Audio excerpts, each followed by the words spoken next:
So today we're going to talk a little, tonight, we're going to talk a little about shamanism. Then I'd like it to be interactive. If you don't mind, if you have any questions, please shoot. Okay, thank you. Please don't be shy, don't be hesitant. Ask anything you want, and I'll do my best to answer you. Okay. Okay, thank you. You're welcome. So, where did that come from? The word shamanism, they say, was originated in eastern Siberia by the tribes over there. And the word shamanism or shaman means the person who sees in the dark or who knows. Mark, may I interrupt? Your voice is not so clear. Okay. Well, is it better now? Yeah, it's better. Okay. So, for those of you who did not hear me before, a shaman is a person who can see or see in the dark, so to speak, or who can, or who knows. Now, they say that it originated in eastern Siberia, but shamanism is the oldest spiritual practice known to mankind.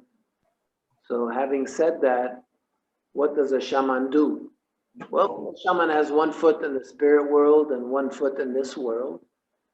And the spirit guides, or I call them sometimes spirit advisors, like the principal power animal or your principal guide, will help you with insights, knowledge, and healing. So the shaman goes into the spirit world, gets advice, gets healing energy, or can ask the guides to help heal or to heal directly. And that's basically what a shaman does. So he's always journeying and navigating between the spirit world and this world here. Okay? Any questions so far? So I have all good, Mark. All right, I have some questions for you though. Who would like to deepen their connection with Source? Who would like to deepen their connection with the divine creator? I would definitely want that. Okay. Yeah, of course. I think most of us who are here would want that. Well, that's the whole point. You see, what you're doing when you take shamanism, you are building the relationships with your spirit family, your spirit guides. So some people say, like in Theta healing, for example, they deal directly with creator. That's fine. The shamans have more of a family of spirit guides. Of course, God, Source, divine creator is the one and only, like they say, but we still have a lot of helpers. God, Goddess has a lot of helpers. And these helpers can make a big, big difference in our day-to-day living. A big difference in this world, in this duality, I call it. Okay? So you can also learn to connect with your, of course, your spirit guide, your principal spirit guide, your power animal. You can connect with the archangels, the ascended masters, deceased relatives, and it's pretty easy. It's not complex or complicated. It's complex, yes, but it's not complicated. It's pretty simple, but it does take practice. And as your faith and belief deepens, so does your practice. See, it's all about the depth of your belief. And what's great about shamanism is that it is experiential. You feel it, you live it, you're experiencing it. Okay? Now, we have a lot of shamans that do not call themselves shamans. They're healers, they're psychics, mystics. You know, I don't know about the word shamanism. It's a big word, so let's just say that we are shamanic practitioners. And many people in this work here do healing, get advice and information that is important to their lives here and to the lives of their loved ones and their community. Shamans, there are 3 levels in general, depending on the lineage. And, I've worked with shamans in Peru. I'm going soon to Brazil. I've worked with shamans in many places. And in general, we have 3 levels. One level, or the first level, would be the brujos, or the sorcerers, black sorcerers, white sorcerers. And having gone through that, you will get to the point where you become a healer, a shamanic healer, asking your source or your guides for healing. And then you'll start developing your own techniques. Some people prefer, transforming energies in this way, and some prefer to do it in that way. So it's very specific. You will learn through your experience more than you will maybe with a teacher. Even though our guides, and if you use plant medicine like Ayahuasca or San Pedro or Vika or Bobinsana, then you will learn from those guides as well, those visionary healing plants. Now, it's not necessary to use infusions. It's not necessary to become a shamanic practitioner. You don't have to use plant medicine. I happen to love plant medicine, but it's not necessary. A shaman can go into a non-ordinary state at will and go to the spirit world and connect with the guides. So hypnotists, for example, can do that. I believe that the shamans are the best hypnotists. Having taught hypnotherapy for 20 years or even more, I've soon found out that the best hypnotists, in my opinion, are the shamans. Any questions so far? You can chat with me or tell me directly. Hi, Mark. You said there was 3 levels, but you only mentioned 1. Yes, sorry about that. So It's you have okay. the brujos, the sorcerers. The second level is the healer, the shamanic healer. And the third level is mastery, or what I call ascended masters. Buddha, Jesus, Saint-Germain, and many others. You have so many ascended masters. Now, whether you want to call or name or label Buddha as an ascended master or Jesus as an ascended master, it doesn't really matter. What matters is that we're one with Source. That's what really matters. Once you're one with Source, and I'll show you how if you take the course coming up. Then from there, big doors open up, big opportunities open up. Your heart opens up. The ego kind of takes a back seat, and your consciousness and awareness takes the wheel. Okay? So Maitza is asking me, how can we connect to the spirit world? So the way we connect is to go into a non-ordinary state. Some people use the breath. So when I'm not in Peru or Brazil or in the mountains of Lebanon doing ayahuasca ceremonies and other sacred plant medicine ceremonies, with you guys in Dubai, I would use the breath. So as you use the breath, you will soon get used to going into a non-ordinary state of consciousness. And then in that non-ordinary state of consciousness, you will receive your guides, your principal guide. First of all, you'll connect with Creator. Then you'll connect with your higher self.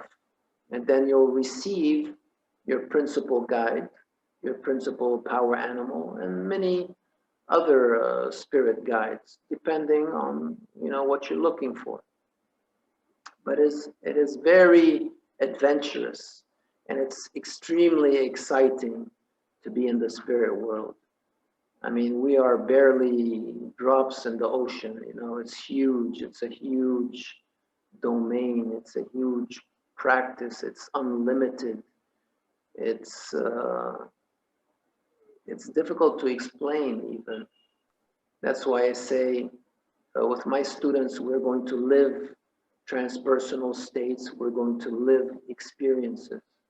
You can do that with the breath. Nikki Kelly, hi. How do you know if it is your spirit animal? You mean as compared to the spirit animal of somebody else? It's all about intention, Nikki. So if my intention is to receive my principal guide, then you'll receive your principal guide. And then when you talk to your principal guide, you say, are you willing to be my guide for this lifetime and other lifetimes, whatever? And then you start building a relationship, just like you build a relationship with your friend.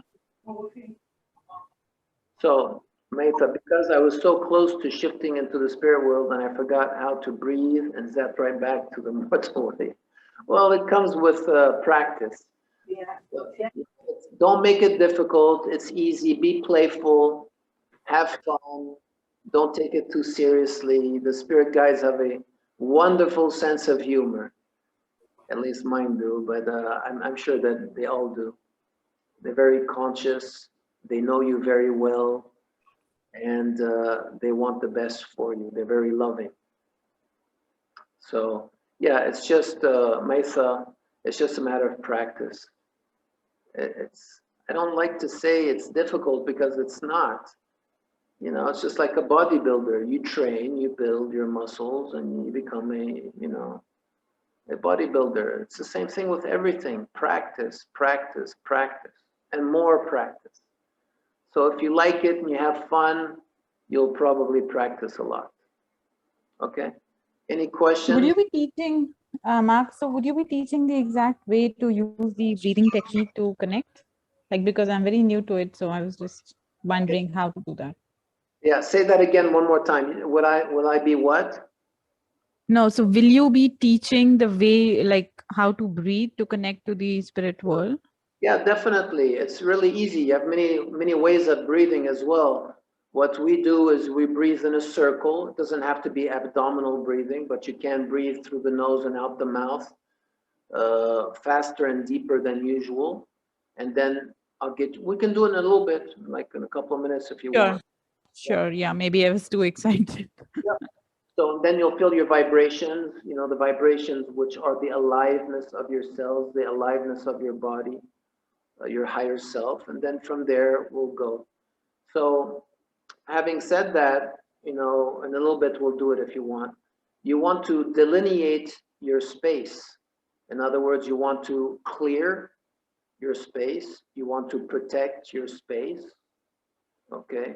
With the guides, I protect them with, my spirit guides, but some shamans just open up gateways and have the protector or the guide of the gate to protect the space, above, below, left and right, in front of you and behind you, and your heart. So you have 7 directions.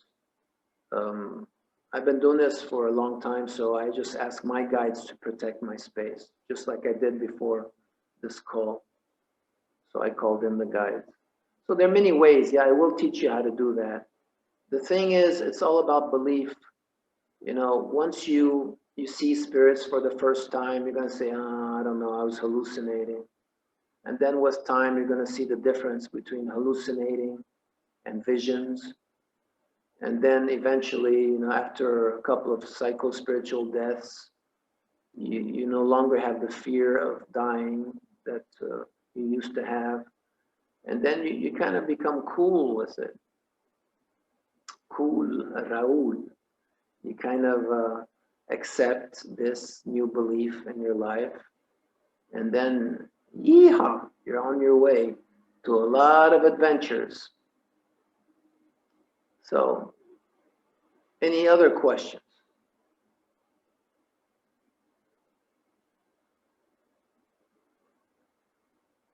So, once you connect with your spirit guides, be it the archangels, angels, ascended masters, or deceased relatives, you can journey to the place of knowledge and wisdom in the lower world and the underworld.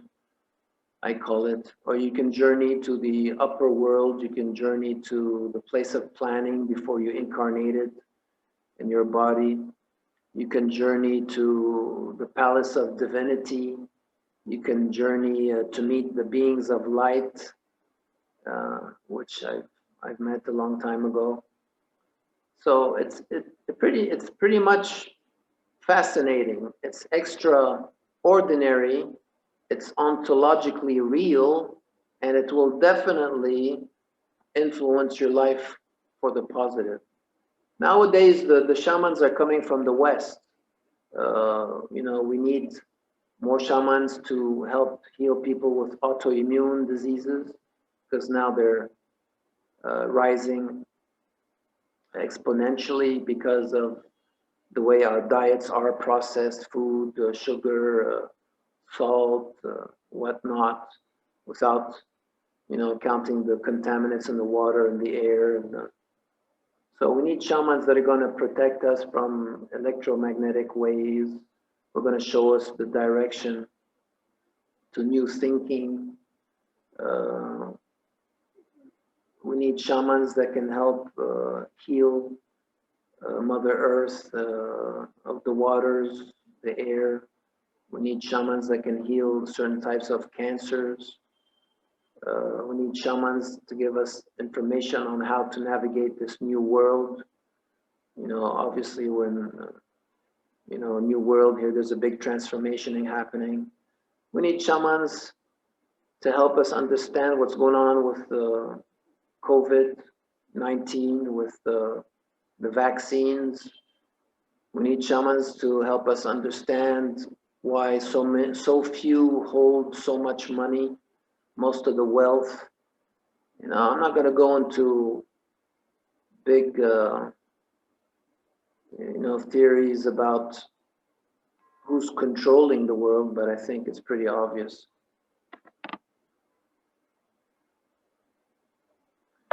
Okay, so I would say that a lot of shamans now are being formed to navigate this new world. So let me read here. You mentioned hallucinations. How can you tell the difference between a spiritual journey and a mental disorder? That's a good one, which is dangerous to someone and other. Well, obviously, you know, this is something that you know, it's a knowing. Now, mental disorders and psycho-spiritual crisis are different. Dr. Stan Groff taught me this many years ago. He has many books on the subject. There is a big difference between a mental disorder and a psycho-spiritual crisis. Now, the problem is that traditional psychiatrists see all of these as, you know, psychosis.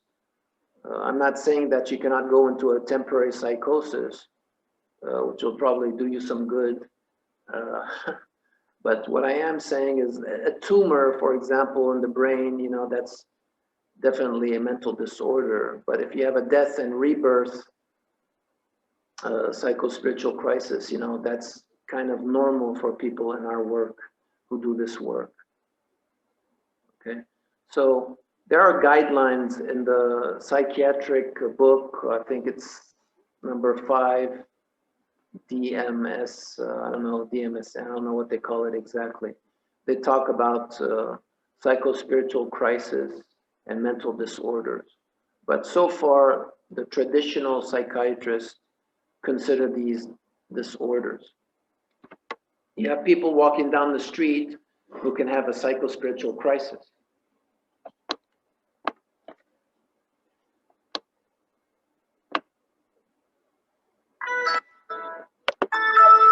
Yeah, sorry about that. We got disconnected a little bit. So, yeah, there's a fine line between a mental disorder and a psycho-spiritual crisis.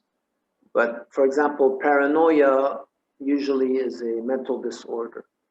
I remember I had a case once of a guy who was allergic to strawberries.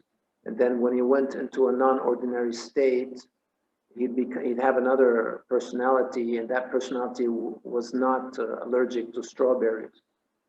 So why am I saying this? Because they're units of consciousness. There's some movies on them. I can't remember the names right now, but when I used to train with in breath work in many places in the world, you know, we would see possessed states. We would see people who would face death, psycho-spiritual death. We would see people get or have experiences of oneness with Creator, who would tap into the consciousness of a tribe, or who would tap into the consciousness of an eagle or a mountain, you know, transpersonal states. The person I like a lot when it comes to the transpersonal domain is Dr. Stan Grof, because I think he's the pioneer, one of the co-founders of transpersonal psychology. So the shamans have been doing this for a long time, and now science has kind of caught up and it's saying, oh wow, they do have something significant to share with humanity, those shamans, after all.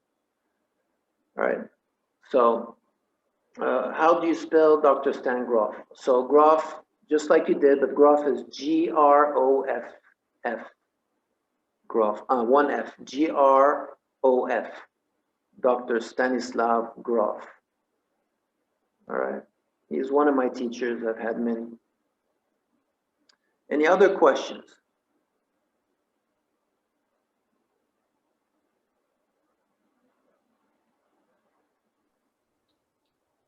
So I think a lot of people are shamanic practitioners, you know, just by nature. If your intuition is something you're developing more and more, then eventually you're going to, you know, get a hold of a spirit guide or hear something or see something that we usually do not see with our perceived senses or feel or hear. Okay?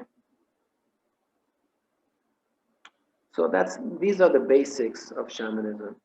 Now, of course, I take people to Peru and Brazil and to the mountains of Lebanon for ceremonies, shamanic ceremonies, all sorts, not only with plant medicine, but with breath work, and I give courses on shamanism. Why am I saying this? Because at Illuminations, there's a course coming up on shamanism, level 1, and level 2 and 3 in September. So I hope to be there, and I hope that we can widen this tribe, this shamanic tribe that I have, and start coming together so we can make a difference in this new world. Well, they call Are these online courses, Mark? Are these online courses in the so month? this is on site. I'm coming to Dubai in September, Okay. but we can Okay. always do it on site, online. That's not a problem if you'd rather do that. So Charles is asking me, is there privately? So, well, okay. Is there any link between African herbal practice and shamanism? I believe there is. Now, I don't know what you mean by African herbal practice, but you know, maybe the Africans are known to use iboga or ibogaine, the iboga plant, which is great for people with addictions. So I would consider them shamans, yes. You know, there's so many lineages and so many different types of shamans out there. I've been to a couple in Peru, in Spain even, and I still have a teacher till today that's actually in the States who doesn't call herself a shaman, but she certainly is a shaman and more. Okay. Mark, may Yeah, I ask you a question? please. Can shamans help with you spoke about autoimmune diseases? So can they help someone who is going through it to kind of end their suffering, you know, with regards to autoimmune disorder or a disease? Yes, I really believe so. And of course, you know, the best thing for autoimmune diseases like Crohn or IBS, or, you know, whatever it is to eat a plant-based diet, whole foods, you know, away from the sugar, the salt, and the processed stuff. And that's really hurting us. And that is making people vulnerable to the COVID virus, a lot more vulnerable because their immune systems are not as strong as they. So yes, definitely shamanism will help you with that, because healers, you know, are transforming energies. So you could have an IBS issue because of, you know, because you didn't forgive your father or your mother, or because you need to do some forgiveness work or shadow work. You know, it's I like to work in holistic fashion, so on the mental, physical, emotional, and spiritual level. And then we get results with Crohn and other all sorts of autoimmune, which are on the rise. But Right. Okay. Thank you. welcome. What are the best questions to ask someone to verify if they are a fake versus a gifted shamanic practitioner? Well, the best question is to ask your guides and your intuition. Get a hold of your intuition, Nikki. And, you know, now I know that you know that. The best question would be, where did you train? Have you been through psycho-spiritual deaths and rebirths? Suffering is usually a good indication of what you've been through, a good indication of how you have faced your demons and faced challenges. So I usually ask them personally, you know, what did you put in the ayahuasca besides the chacruna leaves? You know, I usually ask my guides, and I get a flare and I feel people's energies. So having said that, Nikki, most shamans are sorcerers in the world, but you do have some great shamans out there as well. So there's no such thing as fake or gifted. I would say if you feel that they're loving and they're no, you know, there's no bullshit, and they're straightforward and they're authentic, then I would go with that person. Obviously, experience is extremely important, but also authentic. Those people who are, you know, always being lovey-dovey all the time, no matter what, to me, are not authentic. And also the people who are too tough are not authentic. There's something going missing there. I would like to have a shaman, and I work with a couple, and I've been, you know, practicing and giving ceremonies for a long time.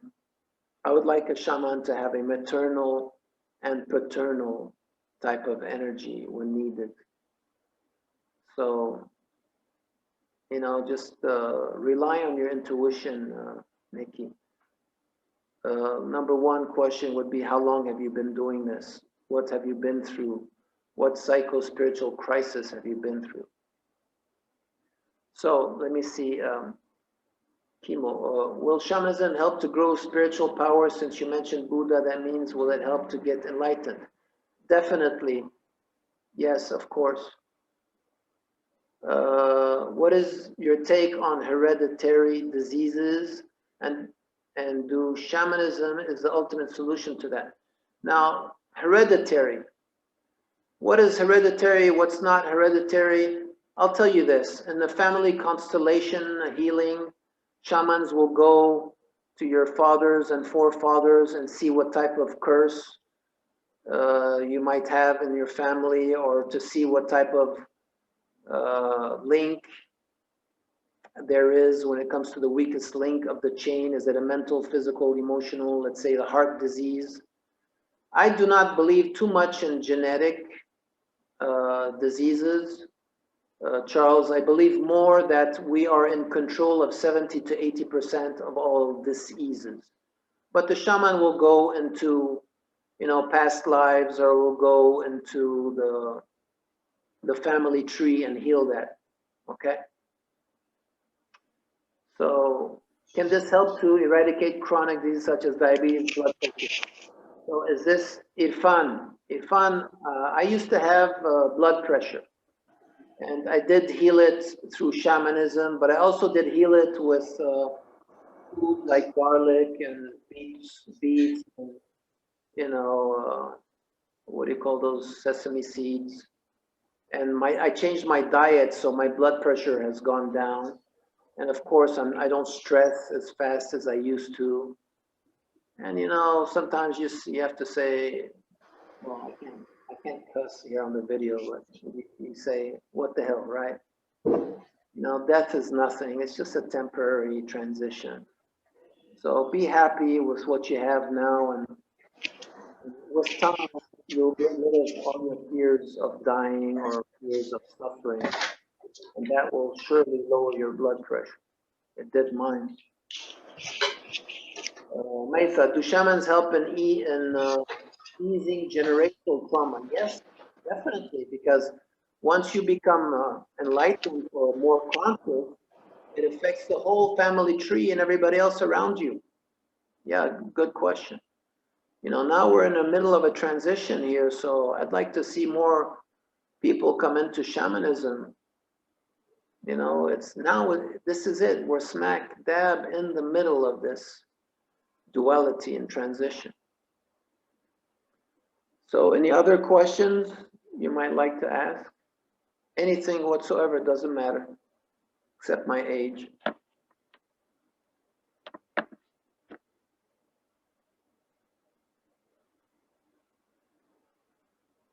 So come on, interact with me, guys. So, okay, let me see. Sonali would want to know more about the upcoming course. Yeah, so I think we have Pia that's with us here. And if Pia, you can tell us when the course is. I know it's in September, maybe 15th or 16th. And it's for 2 days, that's level 1. I don't know how much it costs, but you can ask Illuminations. And you will get and receive your spirit guides. Okay. Mark, so in level 1, you will receive your guide. Is that what you're saying? In the course, you will receive your spirit guides. That's the first part of the course. And then after that, we will journey to the upper world and the underworld, etc. Okay. Yeah. So, do shamans help in easing generational trauma? Yes. We want to know more about the upcoming course. Like what it does it include ayahuasca? Well, ayahuasca sessions we can't do in Dubai, it's illegal. We can do it in the mountains of Lebanon, or we can go to Peru, or we can go to Brazil. In Brazil, it's cheaper. And if you want, you can just come to Lebanon and we'll go do some ceremonies. Now, it's usually part of level 3 shamanism, but of course, it's illegal in many places. It's tolerated in other places. So Nikki is asked, is there an evil force that tries to attack those seeking enlightenment, like a spiritual warfare? Well, let's put it this way. You know, when you have a light, you're going to attract, when you are a light, you're going to attract some a little bit, and then after a while, they'll leave you alone. But, you know, the dark forces are actually working for the light, but they don't know it. What can we do after completing level 1? What we can, well, you can journey to the upper world and the underworld. You can go to the place of planning. You can get insights, information, healing, a lot of things. You know, level 1 is the basis for everything. So you can become a healer with practice as you deepen your relationship with your guides. So it's unlimited, Irfan. Irfan, are you from Turkey? No. Are there any alternatives to ayahuasca that are legal? Well, there are no substitutes for ayahuasca, but we can use some stuff, but it's all illegal. You can use Pakistan, okay. So you can use the breath, but it takes time to, you know, to connect. Ketamine is good for out-of-body experiences, Nikki. and it can be used for many diseases. I'm not going to go more about that on ketamine, but shamans usually say that drugs or entheogens don't have a soul. I'm not too sure I agree with that, because MDMA, for example, is great for forgiveness work, and ketamine is great to observe and for certain type of diseases. It's great also for death and rebirth and journey. Will we be able to connect to the spirit world post? Yes, yeah, definitely, Sonali, definitely. Yeah. Hello everyone, good evening. This is Ina from Illuminations. I will keep in touch with you through email. Okay, so Ina will probably email you the dates of the shamanism course and the plan, you know, what's including in it. But I think the major thing is you will receive your spirit guides and will journey to the upper world and underworld. And to the place of planning, to the place of healing in the underworld, to the place of planning in the upper world. I mean, it's huge. It's really unlimited. It depends on you. Okay. Yeah, you can access the Akashic records in shamanism.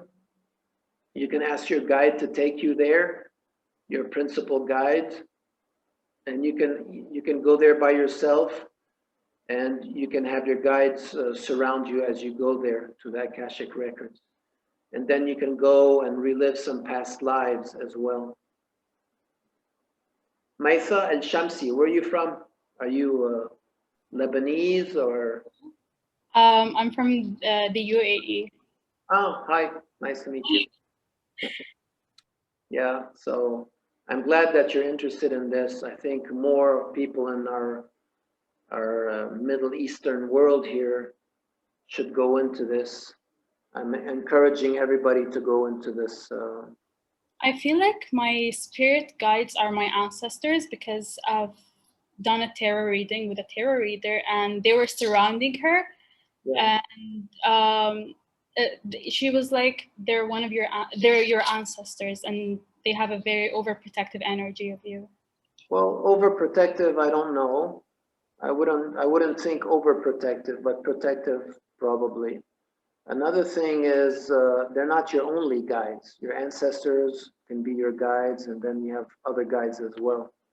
Yeah, we'll take care of this in the course. The thing is, I'm in Lebanon right now. تحكي عربي أكيد. We can do this in Arabic, and there's a little bit there are little nuances and subtleties in Arabic, but we can take care of that in class, and we'll talk about it. Now, I am in Lebanon, and the conditions are changing every day. They're saying that if I come back from Dubai now, I have to stay confined in a hotel for 3 days in Lebanon. So I'm not too happy about this, especially that I have 2 empty apartments. So we'll see what happens. Do you do one-to-one, and if so, how much do they cost? Yeah, I do one-on-one sessions as well, Nikki. And you know, some people have taken shamanism one-on-one. It's a little bit more expensive, but some people like it that way. That's fine. If you have the time, if you have the money, I have the time, like they say. So yeah, I do. Nikki Kelly, are you English, British? Hi, I'm American, but I lived in London for 20 years. Ah, okay. Where from in the States? I am from Vermont originally. Wow, wonderful place. Beautiful. Yeah, I'm in Florida now, and I've actually got a job interview to go out and work in the Native American community, which I'm really excited for. Well, please stay in touch, Nikki. I'm going to Austin, Texas in I think 2 months. So I'll be taking people from Texas and, you know, the south to Brazil and to Peru, and we'll go to the Amazon in the rainforest and partake of sacred medicine there. So if you're interested, love to have you. Yeah, that sounds fantastic. Thank you. Thank you. What do you, just while I'm still unmuted, what do you think about, because I'm, you know, finding the convenience of online, you know, brilliant at the moment, what do you think about the ability to heal people virtually, and how much more people observe in a classroom setting versus doing something on Zoom? Well, I heard one part of the question. So yes, we do remotely heal people. That's actually what we do most, is some healing by far. I have clients all over the world, and my teacher has clients all over the world. And it's pretty effective once you practice. Okay, so that was the part that I heard from the question. I believe in healing. You called it virtually. Yes, definitely. That's where the guides come in, the spirit guides, whether you're in Vermont or whether you are in Alaska or in Africa. It doesn't really matter. The healing is just as effective as you being right in front of me and doing the healing. Yeah. So yeah, definitely, I've had a lot of good results, effective healings from afar, and it's made a difference in my world. How can one identify his or her guardian angel? Well, that's part of the course. You will ask your principal guide, Charles, to go and get your guardian angel, and then your guardian angel will appear in the blank space of your imagination, or it will appear, you will feel it or hear it. And then as you develop and build a relationship with your guardian angel, you will deepen that relationship, and you will have more belief and faith that this is your guardian angel. All you have to do is ask. It's always about intent and asking the right questions. It's not difficult. Some people say it's simple, but it's not easy. It's simple, and all you have to do is practice. And it's not easy because it can get complex. So how do you get out of the dark night of the soul? Well, good luck with that one. You'll get out when you're ready, and when your guides start helping you, and when you start becoming more and more conscious. The dark night of the soul is a necessary phase for many shamans and many people. So just stay with it, like they say in breath work, stay with it, observe, and know that everything is happening for a reason that is serving you, always.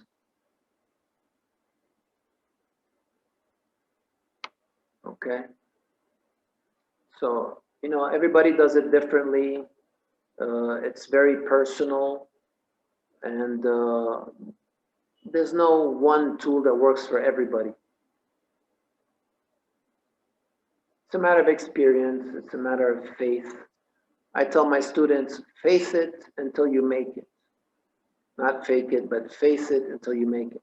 There's a good book if you want to, get a head start, if you haven't already, called Conversations with God. Book 1, 2, 3, 4. Neil Donald Walsh. These are must reads. These are classics. Just like Eckhart Tolle's The Power of Now, or Practicing the Power of Now, or Moss, also the Mandela of Being. These are very important books for this work. Hello, my connection is unstable. I will be in mute. Any doubt, I will let you know in the chat. Thank you. You're welcome, Chris. Thank you, Chris. All right, any other questions, anybody?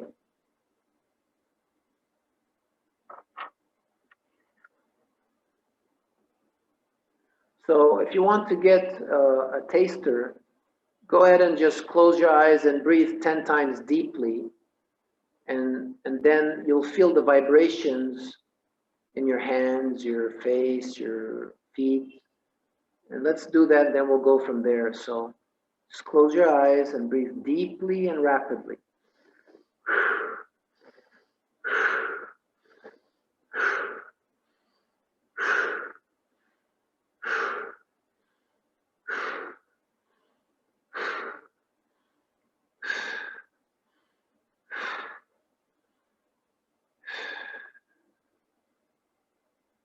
go ahead and connect with the vibrations. If you close your eyes, you'll feel the vibrations in your hands, feet, or face.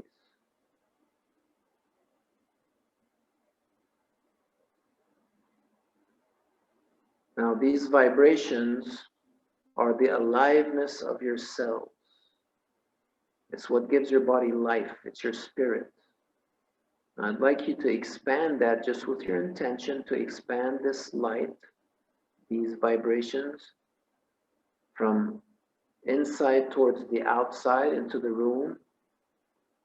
Delineate your space and allow these vibrations of peace, of consciousness to just expand into your body, outside into the room. Now allow it to expand into the whole city, the whole country, across the seas, across the oceans, the cosmos. Feel those vibrations. These vibrations give you life. Life is everywhere. The potential of God is everywhere, omnipresent. And allow these vibrations to expand until you feel the oneness with everything and everybody.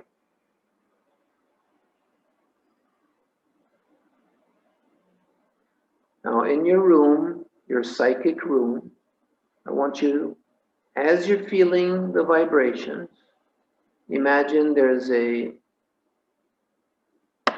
blank space in front of you, like a big, huge movie screen. And then in your ears, you have two little speakers. There's a red phone on the right. It will ring. You cannot use it to call, but it will ring if somebody wants to call you. And then you're sitting in a plush sofa, very comfortable sofa where you can feel with your intuition, you can feel things with your gut, your instinct, and your intuition. So I'd like you to imagine now that your principal guide is coming in that huge movie screen in front of you. Could be an animal, could be a spirit, an energy, an ancestor, it doesn't matter. Just invite your principal guide to come in. You might feel her, it, him, or even see it, or just hear it. Not necessarily see it, but you can sense it. And all you have to do is just ask it questions. Are you my spirit guide? Are you here to help me? Do you know me? Are you proficient in these shamanic arts? Will you help me become more conscious, etc.?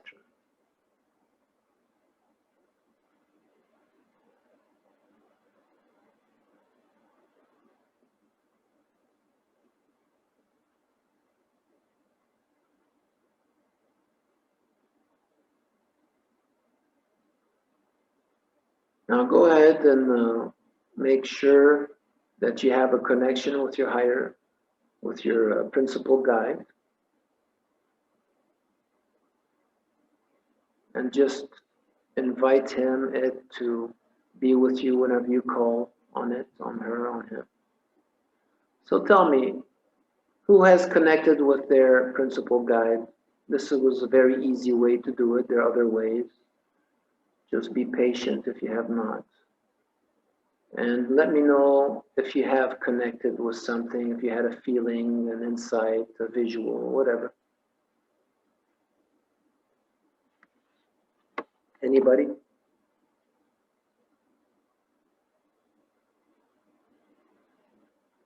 Yeah, that happens a lot, Nikki. So, you know, if you want to talk about it, you can. If you don't, that's fine. But people connect very easily, and sometimes we get very emotional. So, you know, please stay in touch. And let me give you, everybody, my website also.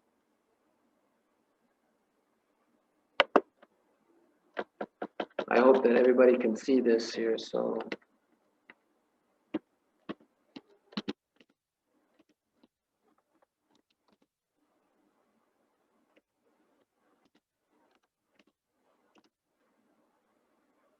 So that's my website, and I'm in Beirut now, but you can always WhatsApp me on my Lebanese line, and here it is, right here. So it's 00961.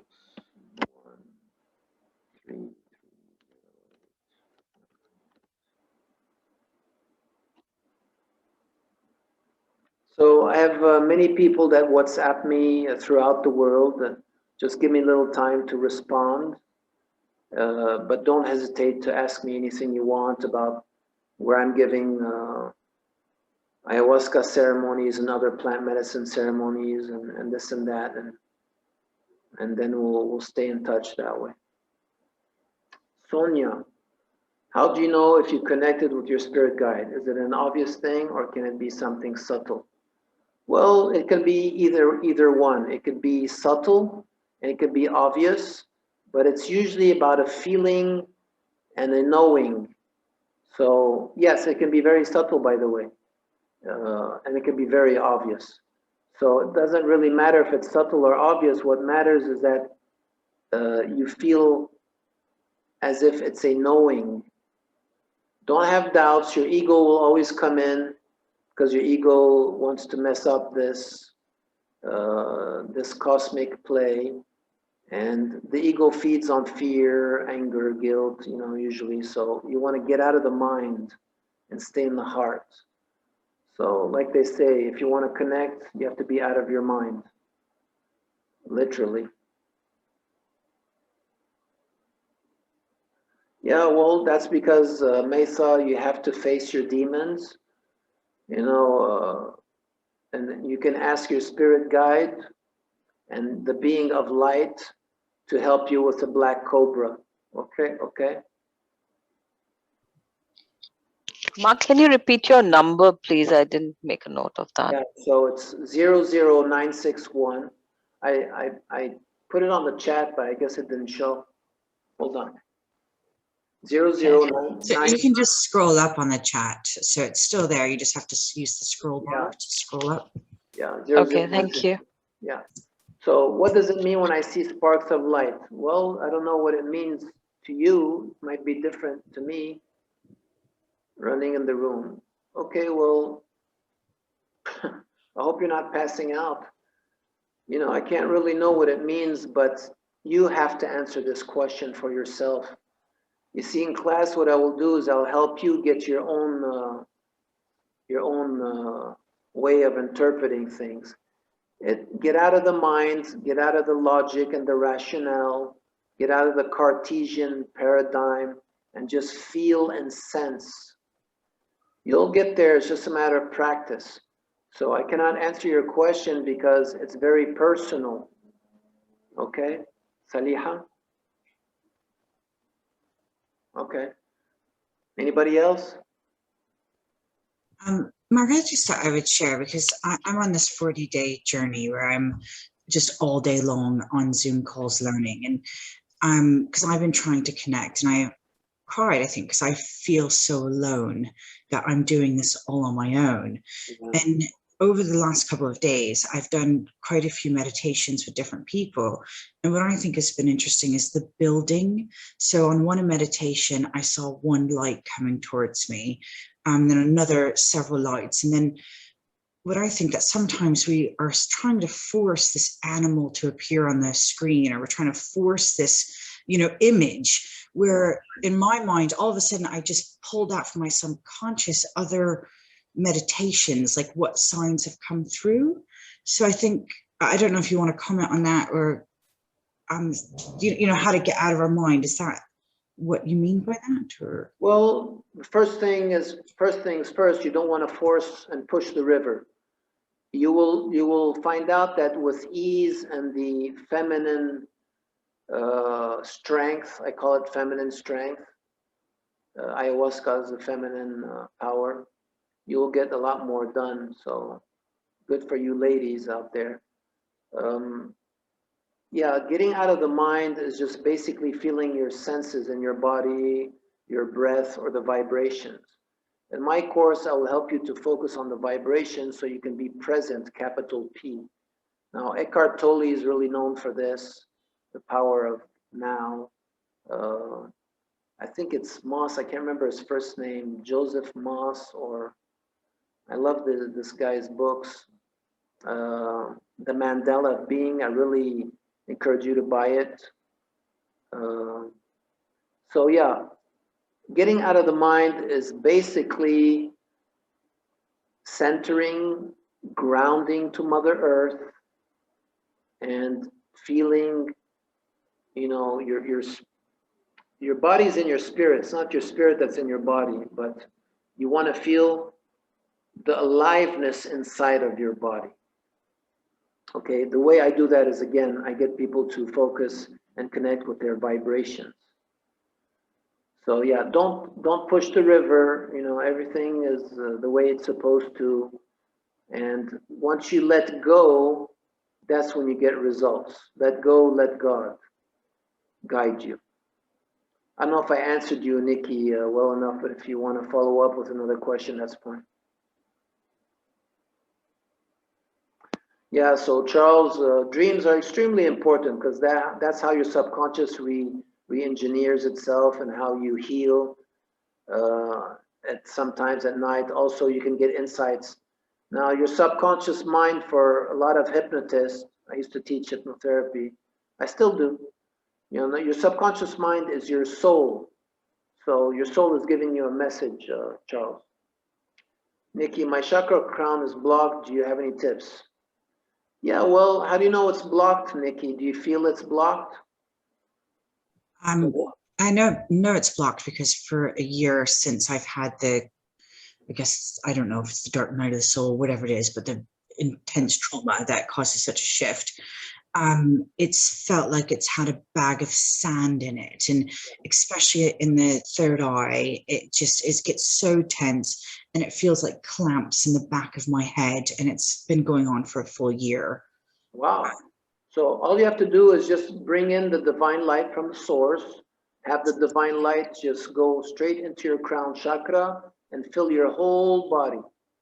Okay, so you want the divine white light to come into the chakra, to the 7th, 6th, 5th, 4th, 3rd, 2nd, 1st chakra, and then down to Mother Earth.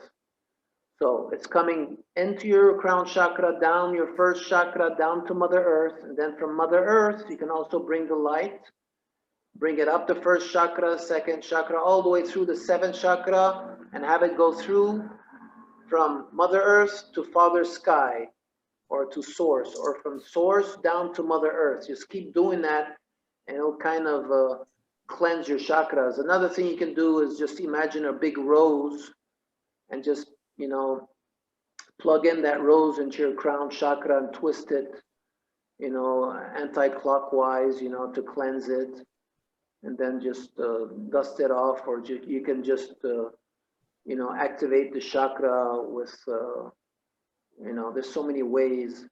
I mean, I've tried so many things. I mean, I've done lotus petals that have come in and expanded and spun. I've done trapdoor. I've just done loads of things, and I just can't seem to release it.